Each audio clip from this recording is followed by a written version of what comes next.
The line they would not cross. The morning mist rolled thick over the hills near the northern Ukrainian border, where the outpost of Zeleny Post stood.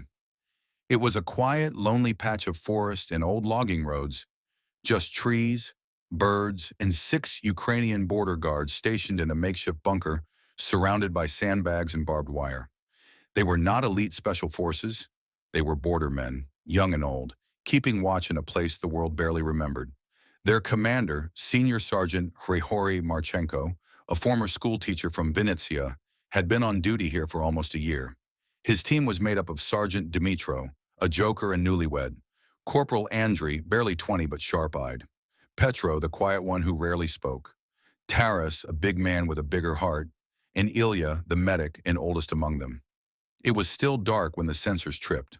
A soft vibration, just a flicker on the screen, but enough to wake Marchenko. He sat up, squinting at the monitor. Movement. Too quiet for animals, too coordinated. He woke the others. Within minutes, the team was in position. The radios crackled.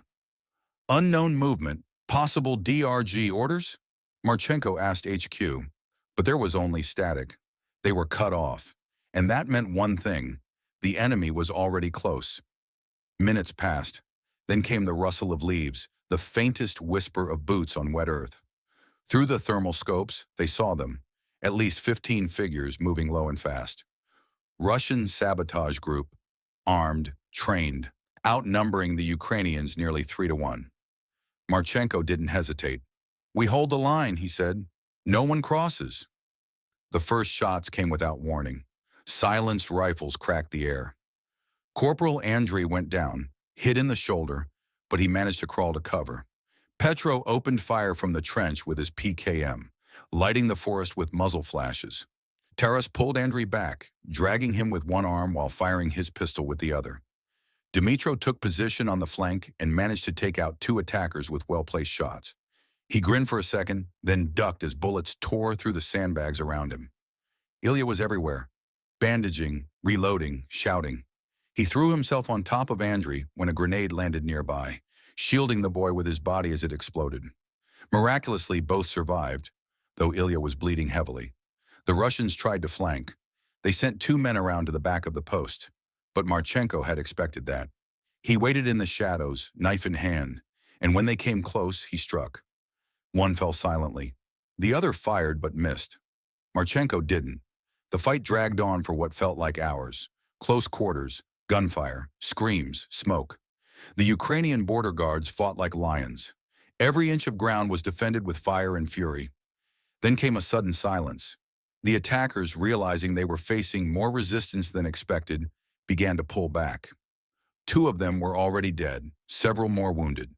Their surprise had failed. One final grenade arced into the clearing, thrown by a retreating Russian. It landed near Petro, who didn't hesitate. He dove on it, shielding his comrades. The explosion shook the earth.